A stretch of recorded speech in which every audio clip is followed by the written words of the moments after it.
Bonjour et bienvenue sur Radio Philo, la radio qui file haut, où les questions ont plus d'importance que les réponses qu'on leur trouve. Il y a deux personnes qui tiennent la barre. Moi, Rémi, éternel étudiant de la vie, qui ne sait qu'une chose, c'est que je ne sais rien. Et moi, c'est Simon, ancien prof de philo reconverti en coach et j'aime manger du fromage.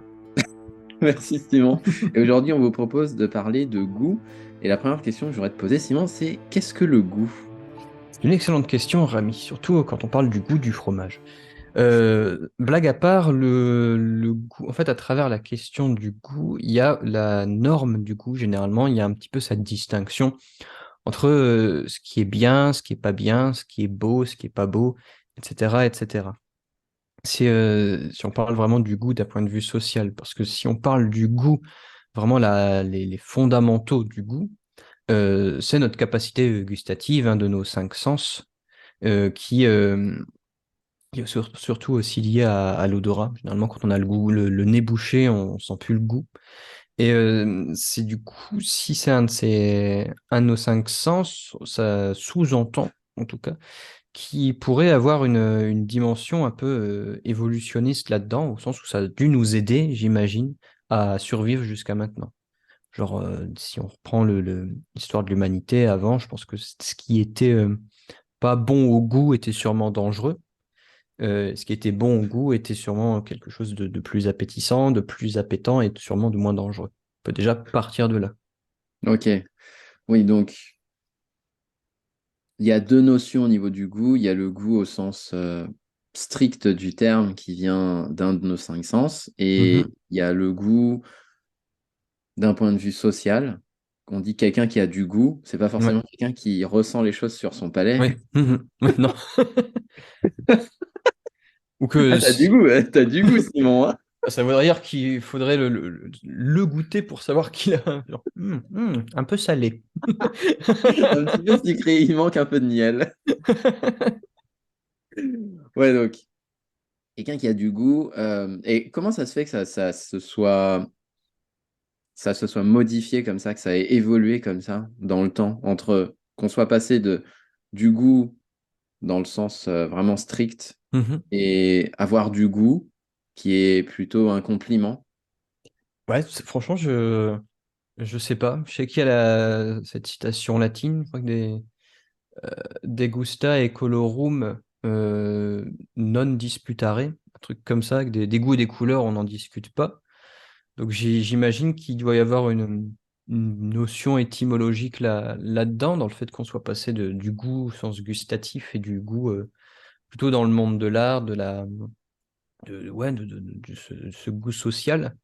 Alors pourquoi, franchement, j'en sais rien. J'imagine que c'est lié à l'évolution de l'humanité. Je pense pas que tu vois que si on prend dans les arts premiers, tu vois, vraiment à l'époque où on commence à avoir des premières sociétés, on est des sociétés plus animistes, où il y a des sortes de cérémonies qui sont faites pour entrer avec le monde des esprits, avec certaines peintures ou des choses comme ça.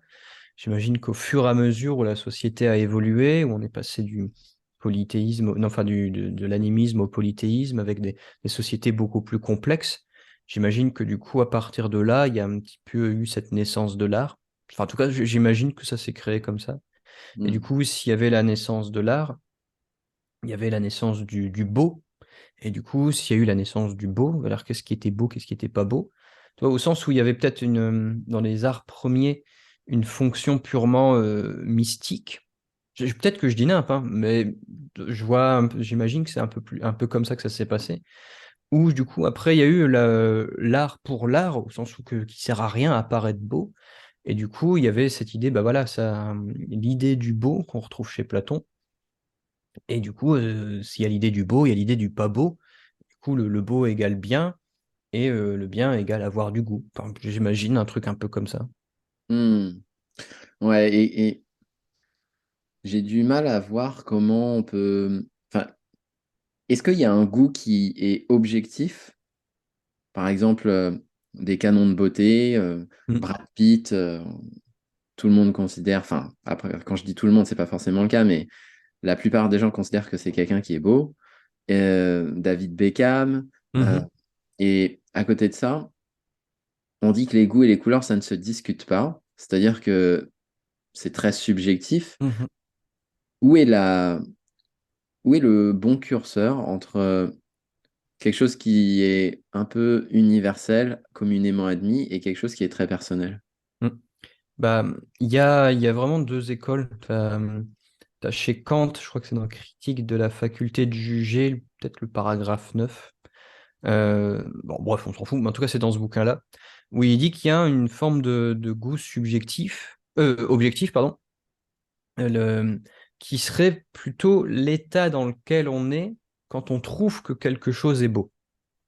C'est-à-dire que tu vois, par exemple, je sais pas, je prends un coucher de soleil, euh, je vais trouver ça beau, toi tu vas écouter peut-être un morceau, je sais pas, de Beethoven, tu vas trouver ça beau. Les deux choses sont beaux de différentes manières, mais l'état dans lequel on est serait objectif. Ça, en gros, c'est ce qu'explique Kant. T'en as d'autres qui disent, bah non, de toute façon, il n'y a pas de vérité, il n'y a pas de fausseté dans le beau, chacun ses goûts, comme on dit. Mais du coup, en disant ça, c'est des personnes plutôt comme Hume qui vont dire que non, effectivement, il y a une norme du goût, vu qu'on arrive à en discuter. Si tu trouves ça beau et que moi je trouve ça pas beau et que au contraire je trouve autre chose beau et toi pas, ça veut bien dire qu'il y a une forme de norme du goût. Sinon, tout le monde aimerait la même chose. Mais derrière la question du goût, il y a aussi une forme de jugement de valeur. On va écouter, je sais pas.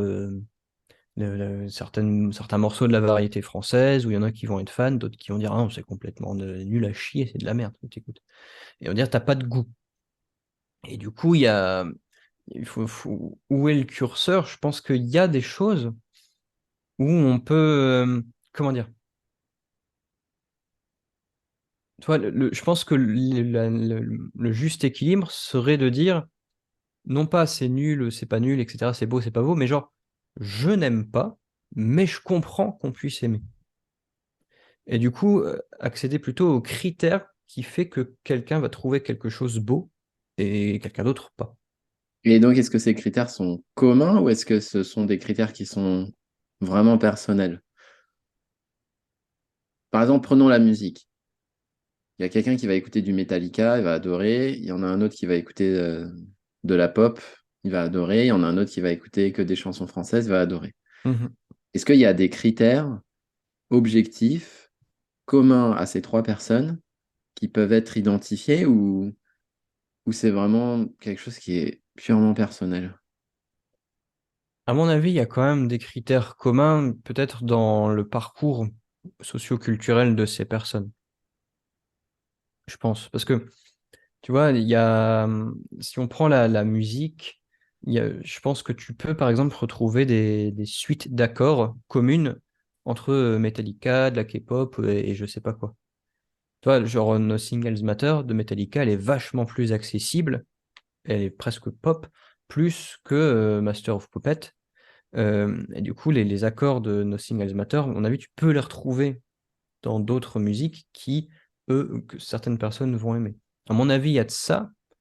Et je pense qu'en fait, à travers les questions du goût, à mon avis, peut-être une forme de déterminisme où on pense aimer quelque chose en disant par notre libre arbitre. Je pense que c'est notre parcours socioculturel qui fait qu'on va aimer telle ou telle chose. Ah, donc c'est notre passé qui détermine ce qu'on va aimer et ce qu'on ne va pas aimer alors. Bah pour le coup, c'est comme dans le marketing, tu as un persona et chaque produit qui provoque une émotion qu'on trouve ça beau, à mon avis, a sa cible. Hmm. Ouais, d'accord.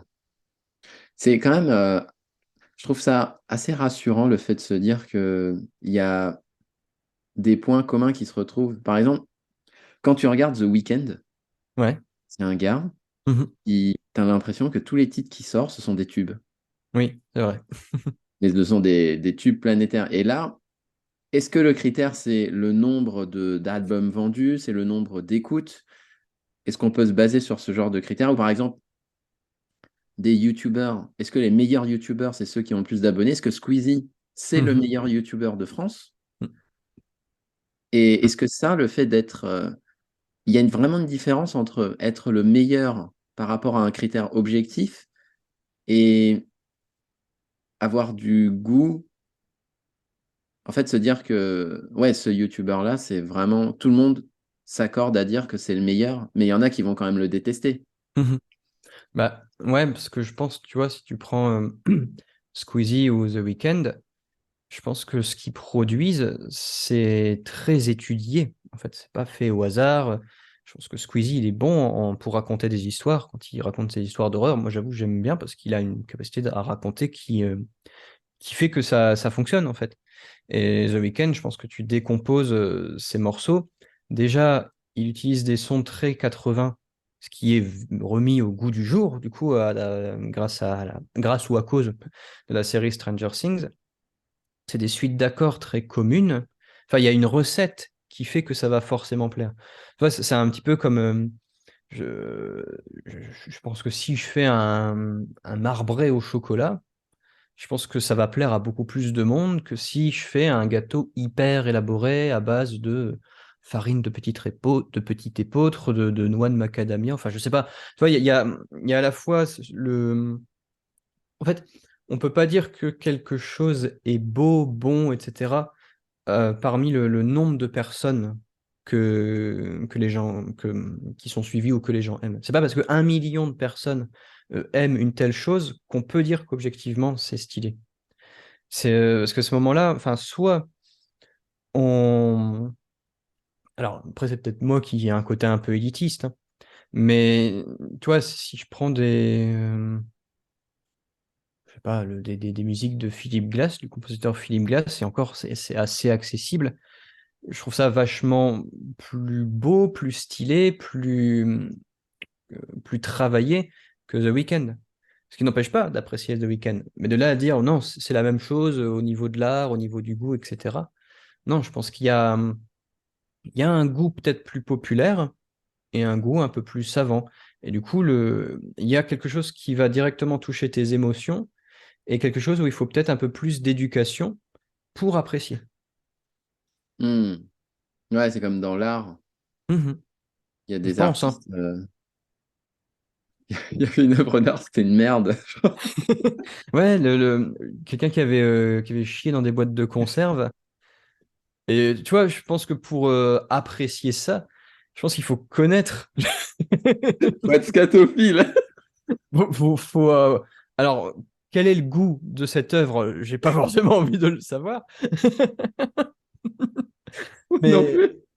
mais tu vois, ou si on prend l'urinoir de Duchamp, je crois que c'est Duchamp, je pense que plus tu connais le contexte, plus tu connais pourquoi cette personne a fait ça, qu'est-ce qu'il veut dénoncer à travers ça, qu'est-ce qu'il veut expliquer, qu'est-ce qu'il veut nous dire, c'est là où je pense que tu peux apprécier. Un petit peu comme un film où si tu comprends pas toute l'histoire parce que c'est un peu alambiqué, tu te dis putain, j'ai rien compris donc j'aime pas. Et si on t'explique, tu fais ah putain, mais oui, ok, d'accord, je comprends, et du coup ça fait sens et du coup tu vas apprécier encore plus. Ouais, ok. Donc, j'aime bien ce concept de goût populaire. Parce que Bah, j'ai ouais. l'impression que c'est quand même ce qui ressort globalement Mm. dans le monde de la musique, dans le monde de l'art. Et quand tu dis oui, en fait, ces gens-là t'as l'impression qu'ils font un petit peu ça comme ça et c'est naturel chez eux. En fait, c'est très étudié. Et Mhm. ça, pour le coup, je pense que c'est le cas. Ils Ouais. sont vraiment dans l'étude de, OK, quels accords on va utiliser, Mhm. quel script on va utiliser, quelle histoire on va raconter, dans quel ordre, quelle Ah ouais. péripétie, Mhm. qu'est-ce qu'on supprime, qu'est-ce qu'on conserve. Donc il y a vraiment une recette. Et dans les formations en tout cas dans la formation où j'accompagne les gens à l'aquarelle, émotion, je parle de recette artistique Mhm. parce qu'il y a vraiment une manière d'aborder des sujets qui font que derrière ça fonctionne et ça provoque de Ouais. l'émotion. Et tu peux faire ça avec tout, même dans les trucs hyper nichés. Tu prends la musique de un compositeur qui s'appelle Pierre Boulez. C'est de la musique sérielle ou dodécaphonique, je sais plus trop. C'est inaudible, hein. C'est du. Enfin, franchement, comment dire? Tu prends n'importe quel bruit et vraiment, c'est affreux du point de vue de l'émotion. Ça ne dégage aucune émotion. Et pourtant, bien un public pour ça. Le type, ça fait vraiment genre un truc comme ça, je fais n'importe quoi, hein. Et les gens font: «Ah oui, ah bravo, c'est bien». Mais parce que c'est sa cible, c'est sa niche et c'est sa communauté. Alors je crois qu'il est décédé, hein, Pierre Boulez. Mais, mais quand j'ai fait de la spé musique au lycée et mon prof, comment il s'appelait? Monsieur Calins, il nous faisait écouter ça et pour lui, il était en mode, «Ouais, c'est trop bien, quoi», et mais nous, on était là, on comprenait rien du tout. Il disait: «Ah, mais ça vous fait rien?» Je fais: «Bah non». Enfin, donc il y a toujours une forme de recette et c'est ça qui est génial par rapport au goût. Parce que finalement, si on revient un petit peu à ce qu'on disait au début, tu as du goût, tu as pas de goût et cetera et cetera. En fait, ça dépend vraiment de qui tu cibles et sur les milliards de personnes qu'il y a, il y aura forcément un public. Ouais. Et est-ce que le goût est inné? Parce que quand je vois mes filles, j'ai ma grande qui est plutôt sur les en ce moment, hein, Mmh mh. qui s'intéresse plutôt aux lettres et au niveau des chiffres, c'est moins son truc. En tout cas, elle connaît, mais tu sens qu'il y a un intérêt pour les lettres, alors que ma plus petite, tu sens qu'il y a un intérêt pour les chiffres. Mmh. Et pour le coup, j'ai pas eu l'impression d'avoir influencé en quoi que ce soit, heu, leur manière d'apprendre et leur centre d'intérêt. Et donc je me demandais, est-ce que c'est un événement? Qu'est-ce qui déclenche le fait qu'on va apprécier quelque chose alors qu'avant, on s'en fichait un petit peu? Tu as parlé tout à l'heure de oui, mais si je te raconte l'histoire du film, tu vas finir par l'apprécier. Si je Mmh mh. t'explique, moi, par exemple, Game of Thrones, j'ai jamais accroché parce qu'il y a trop de personnages. Mais Mmh si mh. quelqu'un prend le temps de me dire: «Bah, ouais, mais en fait, ce que tu as pas vu dans Game of Thrones, c'est ça, ça, ça, ça, ça», là, je vais me dire: «Ah oui, d'accord».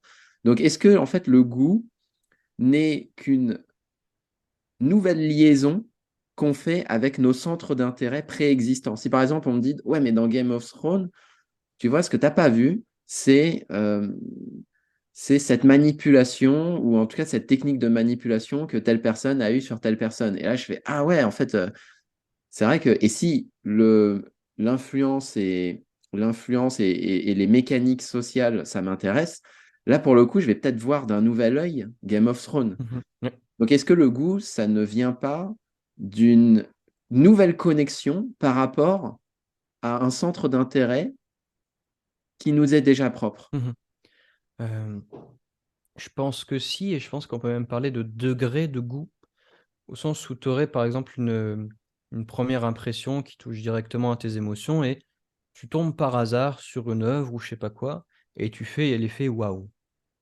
Je sais pas, tu vas dans un musée au hasard et d'un coup ton regard il est attiré, je sais pas, vers un William Turner, et c'est magnifique coucher de soleil et tu fais: «Ah OK». Je voudrais en parler un petit peu après de cette notion-là, cette notion de sublime, mais un petit peu après. Donc je pense qu'il y a cette rencontre avec le goût qui, à mon avis, s'explique pas forcément. C'est purement, pour le coup, c'est du pur subjectivisme. Tu sais pas pourquoi, d'un coup, tu aimes quelque chose. Un peu comme une rencontre avec quelqu'un, un coup de foudre, avec un humain et à mon avis, tu as un goût, peut-être au 2e degré qui pourrait être le goût, comme tu dis, on a déjà certains centres d'intérêt et plus on comprend, plus on devient compétent dans quelque chose, plus on apprécie, du coup, ce truc-là et à mon avis, c'est valable à un instant, un moment de vie, tu vois? De la même manière que, je sais pas, si tu prends, David Bowie, j'appréciais à fond quand j'avais 12 13 ans. Après, quand j'étais ado, j'aimais plus parce que c'était plus en mode: «Ah non, je suis un rebelle» et cetera et après, j'ai de nouveau encore plus apprécié. Donc ça il y a peut-être quelque chose comme ça, où il y a une forme d'éducation au goût, éducation au beau, en tout cas à ce qu'on trouve beau et qui est plutôt liée à de la compréhension. Plus tu comprends, plus tu deviens bon, plus tu apprécies. Mmh. Après, il y a peut-être le goût au 3e degré, qui serait peut-être un goût vraiment de niche, où tu sais que très peu de gens aiment, mais c'est une connaissance encore plus pointue, peut-être un peu plus privée, peut-être qui est liée à un événement de ta vie, tu vois? Mmh. Alors j'ai pas forcément d'exemple, mais si je prends mon cas par rapport à Philip Glass, qui est un compositeur que j'aime bien. Il y a eu, en fait, ouais, il y a eu un peu ça. C'était, alors pour le coup, j'ai été fan de Philip Glass quand je devais avoir 12 ans. Je sais pas, c'est mon frère qui m'a fait écouter ça et il y a eu un effet un peu waouh, je trouvais ça hyper beau. Et plus j'écoutais, plus j'apprenais à jouer du piano, plus je décomposais ces musiques et plus je me suis mis à apprécier. Donc il y a un peu ce passage-là des 3 niveaux de goût et Philip Glass maintenant je peux l'écouter, des musiques qui pour le coup, c'est de la musique minimaliste, donc c'est des répétitions d'accords, de notes et cetera et des fois qui durent juste, tu 15 minutes de, 3 notes en continu et je sais pas, moi je trouve ça magnifique et pour le coup c'est un truc très, très niché. Hmm. C'est pas lui qui a fait la musique de Truman Show? Si, Ouais, ouais, c'est super beau ça. de Truman Show, de The Hours, de 8 femmes aussi, mais Hmm. à la base, c'est surtout un compositeur de musique, contemporain, minimaliste des années 60. Ouais, d'accord. Ok. Et quand tu parlais tout à l'heure de goût populaire et de goût plus savant, Mmh. euh, je me demande si c'est pas, on peut pas aussi le définir sous la forme d'un goût émotionnel. C'est-à-dire que, waouh, ça c'est l'effet waouh, ça Mmh. touche vraiment ton cœur. Et une fois que cette phase est passée, ça c'est plutôt sur le court terme, dans l'instantané, dans l'immédiat. Et après, tu as le goût plus rationnel Ouais, qui prend le dessus, où là tu commences à t'éduquer sur le domaine. Tu commences, mais est-ce qu'il faut forcément un goût émotionnel pour arriver au goût rationnel, ou est-ce que le goût rationnel peut se suffire pour apprécier un domaine ou une activité? je pense qu'on peut apprendre à aimer quelque chose, en tout cas. Ouais, c'est comme avec des humains, tu as je sais pas, des gens, des fois, tu les aimes pas, tu apprends à les connaître, tu dis: «Ah, en fait, non, je me suis trompé, ils sont vachement bien». Je pense qu'il y a aussi un petit peu de ça dans le goût et en fait, par rapport au tu vois, le distinction, le goût populaire, goût savant, c'était un truc aussi en musique, on parle de musique populaire, musique savante. Mais ce qui est, un peu étrange, c'est que ce qui était populaire, je sais pas, en 1700 est devenu savant en 2023. Tu vois? Je pense que, les débuts de Mozart, peut-être que c'était un peu le The Weeknd du 19e siècle, si je me trompe pas. Ouais, maintenant c'est devenu quelque chose quand même de un peu plus niché Ouais. à l'époque. Ouais. Mmh. Ouais, donc le goût est quand même beaucoup lié à la culture du moment. Mmh. Bah, oui, ouais. Il y a, tu vois, je me faisais cette réflexion il y a pas si longtemps, c'est que, tu vois, on est plus proche de 2060 que de 1980 et pourtant, dans la culture et dans notre ressenti, on a l'impression d'être plus proche des années 80. En tout cas, je sais pas si c'est, pareil pour toi? Ouais, de 2060, hein, tu veux dire dans l'avenir. Ouais. Ah oui, mais en même temps, on a du mal à se projeter quand même en Mmh. 2060. Quels seront les goûts de 2060?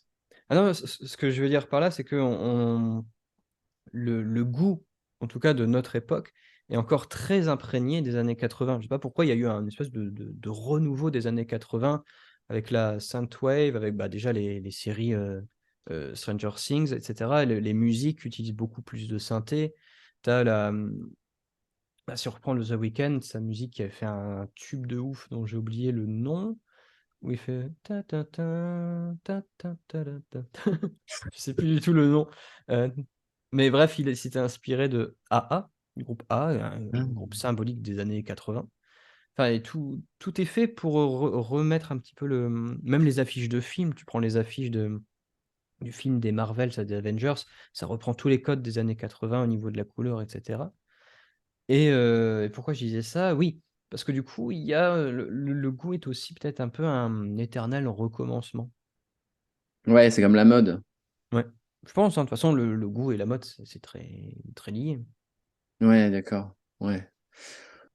Ouais, j'avais vu un reportage il y a pas longtemps sur le fait qu'ils proposaient des donuts à des Ouais. Américains. Et tu avais un Mmh. donut avec du chocolat, tu avais un donut avec du sucre par-dessus, juste un peu de poudre de sucre, et puis tu avais un donut où il y avait un glaçage de rose par-dessus. Mmh. Et donc les gens prenaient systématiquement, enfin en tout cas plupart des gens prenaient le donut. À ton avis, lequel? Alors attends, donc c'est chocolat, sucre et rose, Voilà, c'est avec ça. glaçage rose? Ouais. Alors, j'ai envie de dire glaçage rose, par rapport aux Simpsons. Ou un donut. Alors, en fait, il prenait le donut du milieu. Le donut, Ah, ouais, le ok. sucre.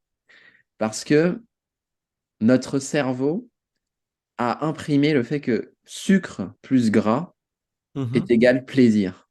Ouais.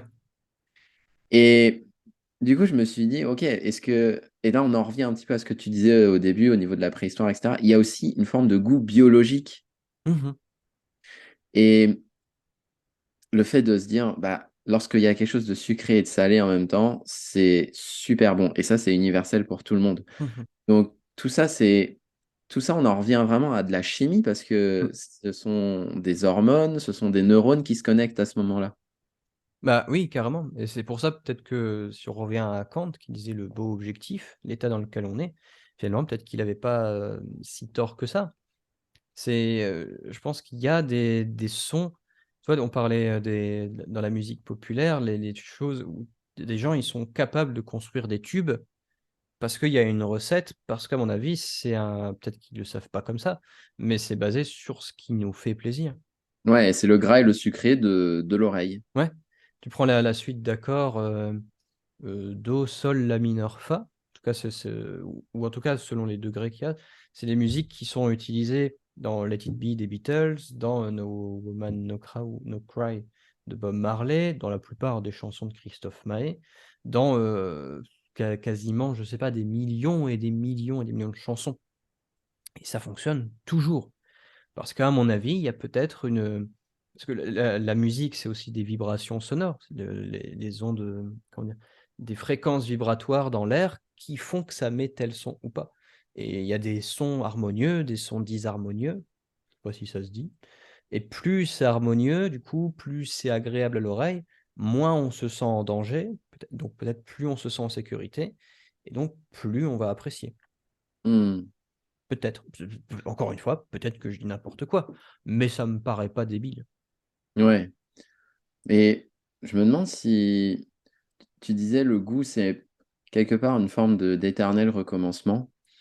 Et je me demande quand même si, à un moment donné, il n'y a pas une sortie de route qui se fait et qui permet de créer une nouvelle branche Mmh. dans laquelle les gens vont pouvoir découvrir de nouvelles choses, ce qui va développer de nouveaux goûts. Parce que j'ai regardé une vidéo qui s'appelle Le meilleur film de tous les temps Ouais. sur YouTube de la Grande Revue, The Great Review, je crois que c'est ça le titre de la chaîne. Et c'était passionnant parce qu'il disait, mais c'est quoi votre film préféré? Si on demande à ma mère, c'est In the Mood for Love. Si on me demande à Mmh. moi, c'est Pacific Rim. Tu vois, il y a le titre, il y a et tout. Et puis, si on demande aux grands critiques de cinéma, ça va être Citizen Kane.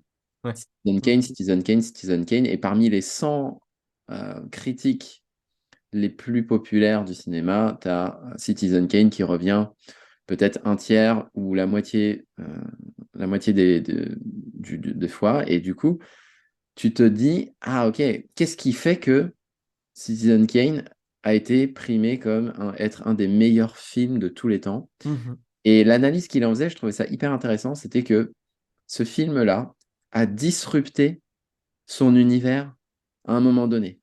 OK. On était on était dans une tendance cinématographique qui était plutôt sur de la couleur. Et puis là, bam, le truc hyper silencieux. Toute l'histoire était racontée uniquement par du visuel Mmh. et et il y avait énormément de suggestions. Mmh. Beaucoup de choses se passaient sans que on ait besoin de les dire. On avait juste besoin de montrer la chose. Ouais. Et ça, quelque part, ça a amorcé un nouveau courant, un nouveau mouvement. Et je me demande si, au niveau du goût, au niveau de l'évolution du goût, au lieu d'être un éternel recommencement, est-ce que c'est pas justement un éternel recommencement sur quelque chose qui devient à ce moment-là très populaire et paf, à un moment donné, il y a un intrus, une anomalie, une singularité qui se crée Mmh. et qui démarre un nouveau mouvement, une nouvelle tendance à laquelle vont se raccrocher de nouveaux goûts.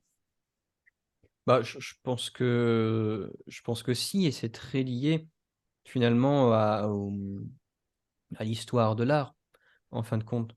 t'as toutes les écoles qui font, je sais pas, ça, ça, ça et ça. Arrive ce qu'on appelle la figure du génie qui comprend les codes des standards et réinvente le tout pour créer quelque chose de nouveau. Et au départ, tu as ceux qui vont détester. Ah, nouveau égale danger, égale pas bien, égale pas bien. Et ceux qui vont être un peu plus aventureux, qui vont dire: «Ah, c'est pas mal ça», et puis après, petit à petit, il va avoir des disciples. Il y aura parmi ces disciples, il y aura un maître, et cetera, et cetera. Comme, Michel-Ange a pu l'être, comme De Vinci l'a pu l'être, comme, toi, Bach, au début, tout le monde trouvait ça inaudible, ces contrepoints, et cetera. Il a fallu attendre du temps avant qu'il ait du succès. Chez Nietzsche, en philo, pareil, il a eu du succès surtout, après une fois qu'il était mort. Van Gogh aussi. Alors que maintenant, ces tableaux sont vendus des millions et des millions, mais au départ, les gens disaient: «Ah, c'est affreux ça, c'est un berk».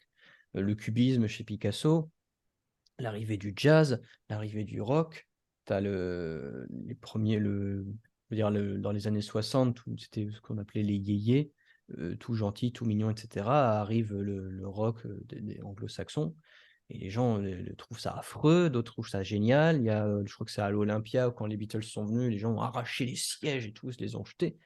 Alors que maintenant les Beatles, c'est gentil.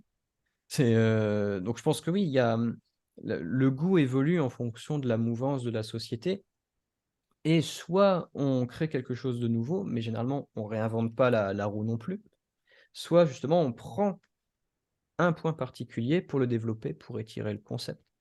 Et c'est ça qui, à mon avis, fait la diversité du goût, et le problème, je trouve, de la société actuelle, ça va être mon côté un peu vieux con, c'est que j'ai l'impression qu'il y a une forme de volonté de normaliser l'ensemble du goût pour créer un seul et même goût qui serait diffusé du coup par les médias le plus souvent, le plus longtemps, et cetera. Ouais, et comme finalement, et là ça rejoint un peu le déterminisme dont tu parlais tout à l'heure, nos goûts sont hautement influencés par la culture et la société. Et comment je peux savoir ce qui est de l'ordre de ce qu'on m'a inculqué et dans lequel j'ai été conditionné, et ce qui est de l'ordre de moi, de mon ressenti personnel, de mes goûts à moi? Mmh. J'avoue que je ne sais pas trop. C'est, je sais pas si c'est vraiment, si on a vraiment accès à ça. Peut-être que si on fait une forme de, ouais, l'exercice du cogito de Descartes, où justement il part du principe que, bah, voilà, peut-être que de quoi je peux être vraiment sûr? Du coup, il décompose un petit peu tout, il en arrive à la seule certitude, qui est qu'il y a une substance qui pense, et donc on va l'appeler «je».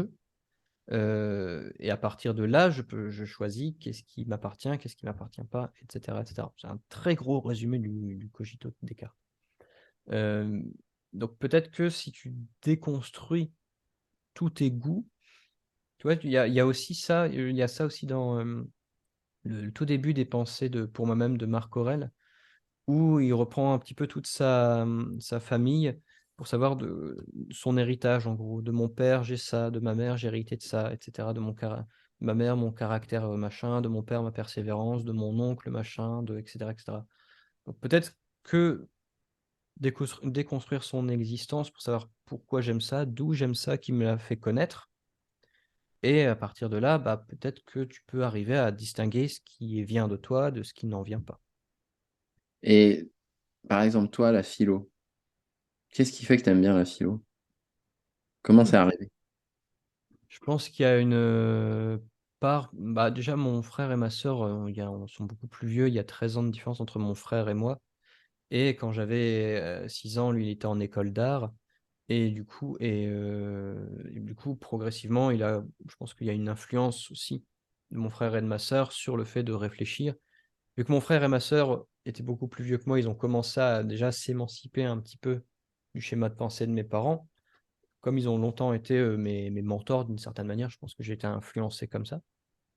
Et après, il y a cette part-ci, et le côté un peu, j'ai toujours aimé un peu le côté savant fou quand j'étais gamin, et aussi cette rencontre avec De Vinci, quand j'avais 6 ans, où je voyais vraiment la figure ouais, du vieux savant fou, du vieux sage, etc. Je sais pas pourquoi j'ai apprécié ça, j'ai toujours voulu être comme ça.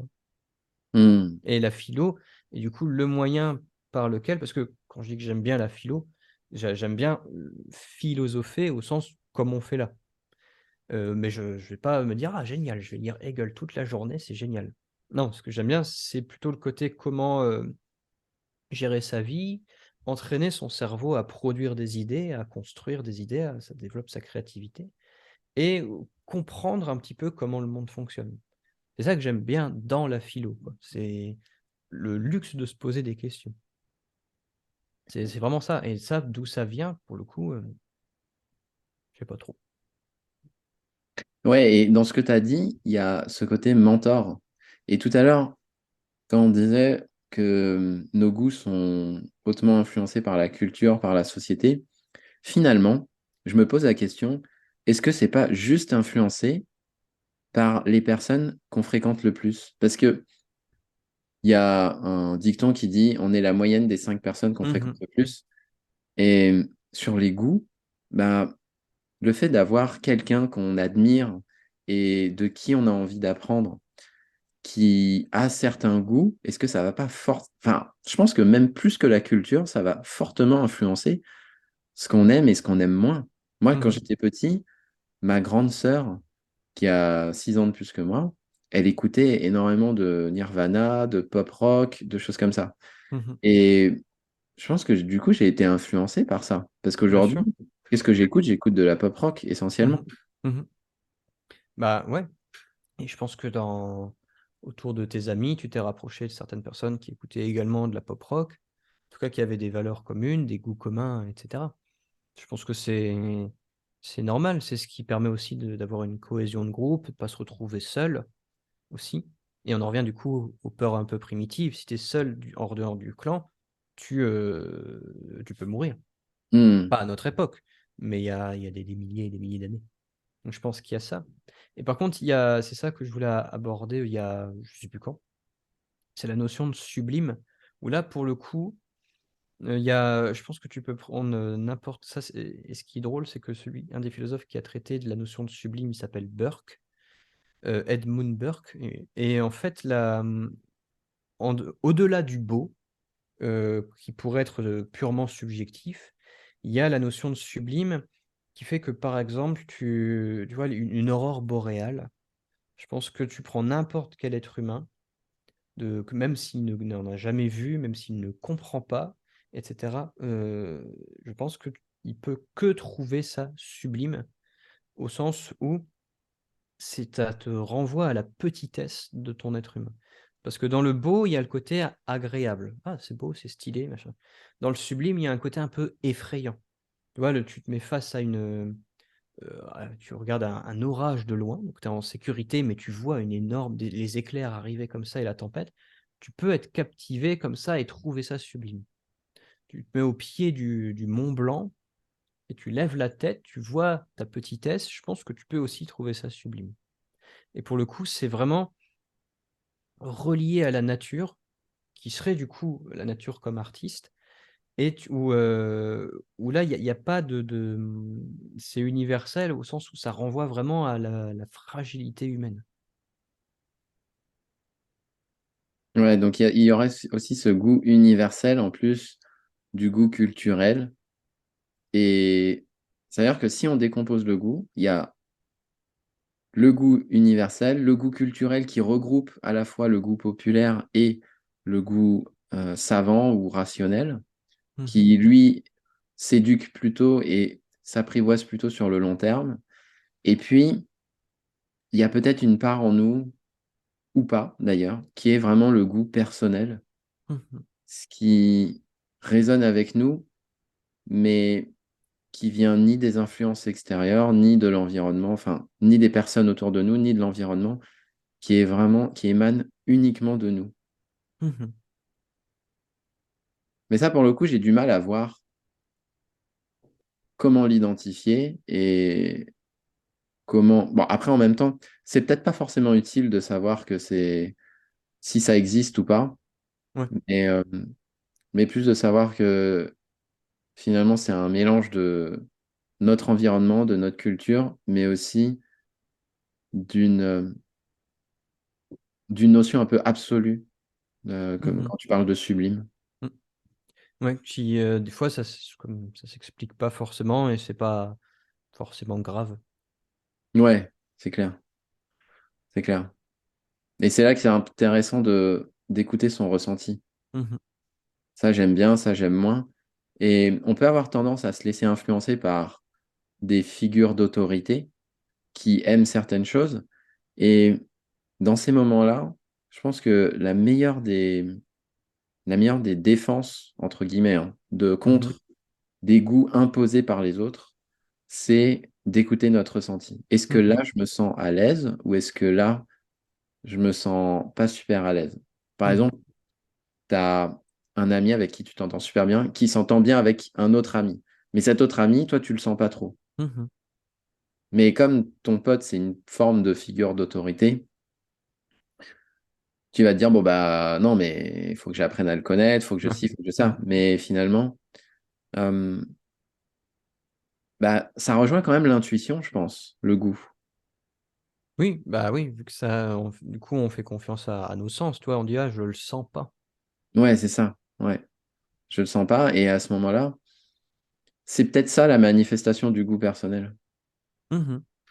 Le côté, la première réaction que tu peux avoir, ouais. Ouais, c'est ça. Mm. Qui du coup est plus proche ouais, de l'instinct que de la tu vois, c'est un petit peu comme le système 1, système 2 du coup. Tu as la première impression, vraiment le jugement plus émotionnel et ensuite qui est très rapide, mais pas forcément le plus fiable et le jugement plus rationnel qui prend plus de temps, mais qui est un peu plus fiable. Ouais, ok. Ouais, donc c'est vrai que ça suit un petit peu ce Mmh schéma-là aussi. mh. Mmh. Ok. Bon, bah, je pense qu'on peut conclure là-dessus, hein. Oui, je pense aussi. Mmh. On espère que cet épisode vous a plu. N'hésitez pas à mettre un pouce bleu si ça vous a plu ou à laisser un commentaire sur les plateformes de podcast. Merci et à bientôt. Salut.